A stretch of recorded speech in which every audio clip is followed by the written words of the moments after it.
Conrad, congratulations on your film and indeed your performance as well. I think this was what, your fourth film role? Um, Maybe fourth acting role. I did yeah, something like that. I've done it for 5 years or so, 4 years before County Line. So I think I've had a bit of experience on set before this. Including playing a young Chris Hemsworth in The Huntsman Winter's War.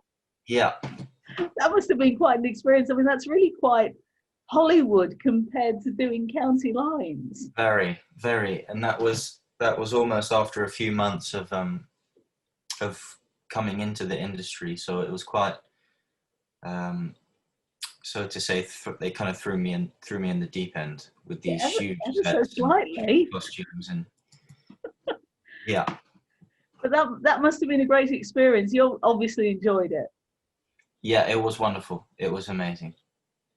So, how did County Lines come around? How did the role come to you? Um, well, I did an audition um, 4 years ago with Aisha Bywaters, who's the casting director. And then it's maybe 3 or 4 stages of auditioning. And then the final one was with the Henry Blake, the writer and director, and David, the producer, and Victoria, the other producer. And that was the first time I kind of saw the whole team behind the film in person. And we really got on. And I think the scene that I did, well, obviously I think I did it quite well. And then after that,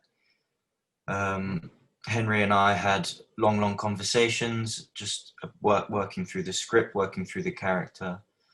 And then I think it was a year after that we started filming. So, what was it that appealed to you about the role and indeed the film as a whole? What made you want to take it? I think the honesty behind it, and Henry's writing style is really amazing, and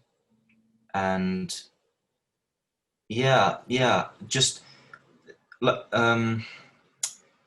TV shows or films about drugs often run the risk of being, glamorized, or I don't know, you might see it in today's TV shows where drugs are a bit melodramatic, but this was really honest and really real. And I found that in reading the script for the first time, and then meeting Henry was really amazing, and to understand that he actually worked with these kids, rather than just thought the story up in his head.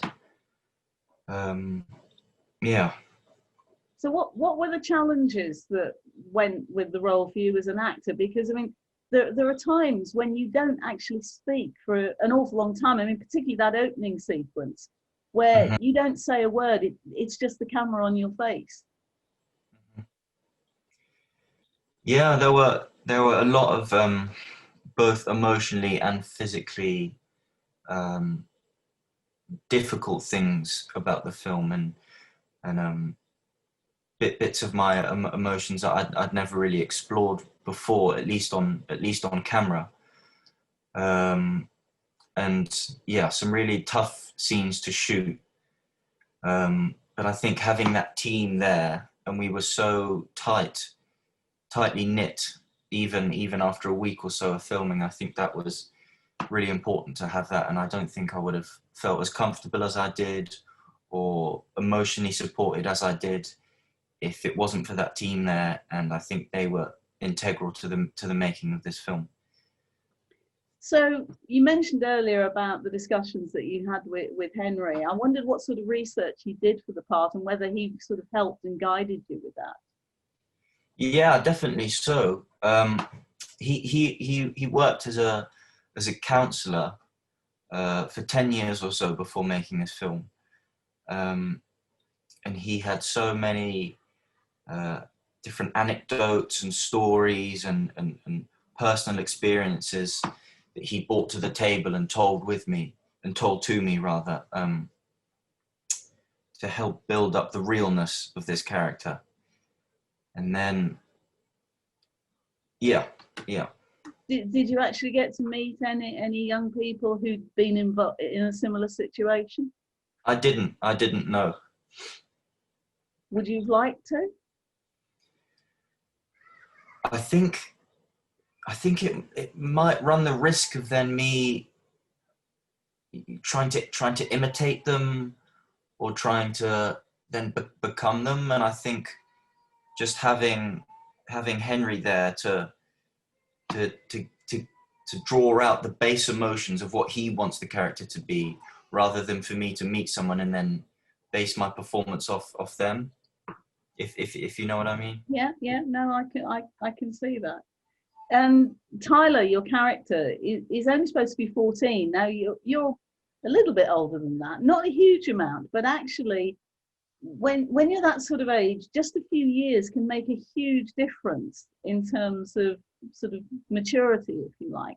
So I wondered what it was like playing somebody who was younger than yourself. Yeah, I think I was 15, or no, I think I was 16 or 17 rather at the time. And yeah, it was quite difficult to play somebody younger. But I mean, everyone has that childlike immaturity somewhere. And that naivety almost. Because Tyler's he's not a bad kid, actually. His No. intentions are right. I mean, he wants to look after his family, but his way of going about it is not that great. And I think that I'm just thinking of that line in the scene, that every young man up to when they 20 or 22, that wanting or needing to be the man of the house, is something that for young men, even up to the age of 20, like I said, really resonates with them. And I think if you're a young man without a father figure, that's even harder, and that's something that these people quite often prey upon. Sure.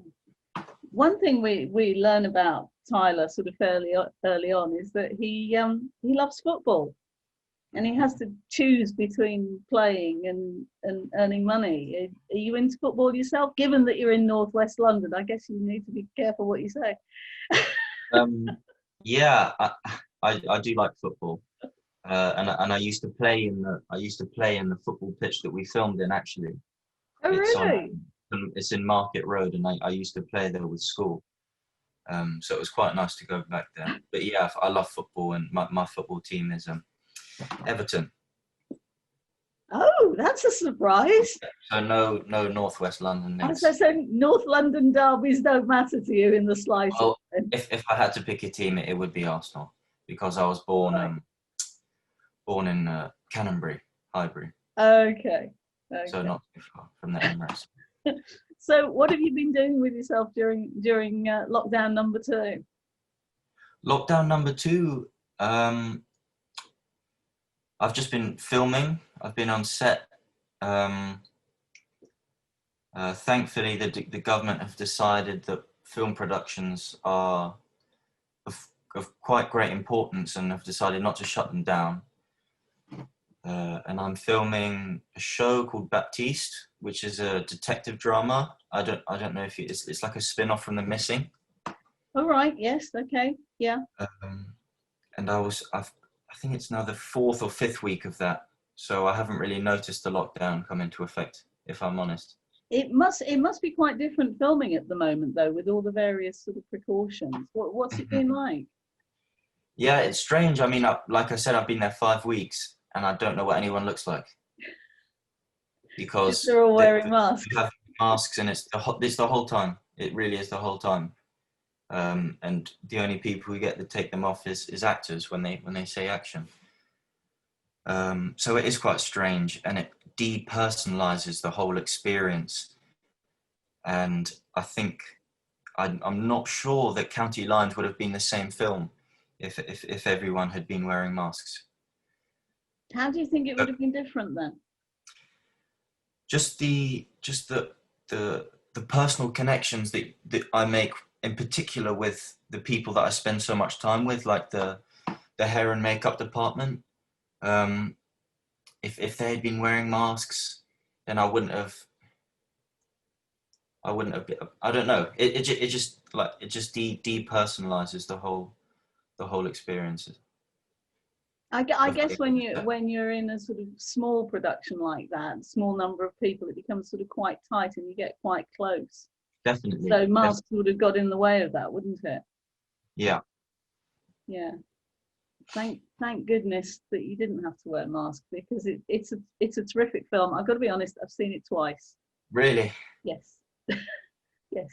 And it doesn't lose any of its impact. That's nice. That's nice. So it's tremendous. Thank you so much for your time. Been great to talk to you. Yes, likewise. As well. And like I say, congrats on the performance. It's really great stuff. Thank you.